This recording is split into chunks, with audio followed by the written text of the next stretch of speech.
थोडासाही वातावरणात बदल झाला किंवा वातावरणानुसार थोडासाही खाण्यापिण्यात बदल झाला तरी सुद्धा सर्दी, शिंका किंवा डोळे चुरचुरणे आदी लक्षणं ॲलर्जीच्या मुख्य त्रासामध्ये येतात असतात. याला आपण सीझनल ॲलर्जी सुद्धा म्हणू शकतो. वातावरणाची सुरुवात हा मुख्य आजाराला ट्रिगर पॉईंट ठरतो.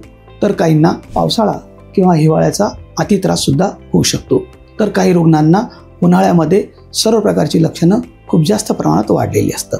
असा त्रास प्रामुख्याने allergic रायनायटिस, allergic bronchial asthma, bronchitis, सायनोसायटिस अशा मुख्य आजारांपासून सुद्धा होऊ शकतो. परंतु ही सर्व जरी रोगाची लक्षणं असली तरी सुद्धा यामागचं मूळ कारण होमिओपॅथीनुसार खूप वेगळं आहे. यामध्ये इम्युन पॉवर कमी असणं म्हणजेच आपला रेजिस्टन्स पॉवर, रोगप्रतिकारशक्ती कमी असणं हे मुख्य कारण यामागे असतं. लो इम्युनिटीसाठी, वरवर सर्दीसाठी किती गोळ्या घेतल्या तरी तो परमनंट आजार दुरुस्तीचा मार्ग होऊ शकत नाही. होमिओपॅथीमध्ये उपचार झाल्यानंतर नॅचरल बॅलन्स तयार झाल्यामुळे त्याच वातावरणात जरी रुग्ण राहिला तरी रुग्णाला अशा प्रकारचे कोणतेही त्रास होत नाही.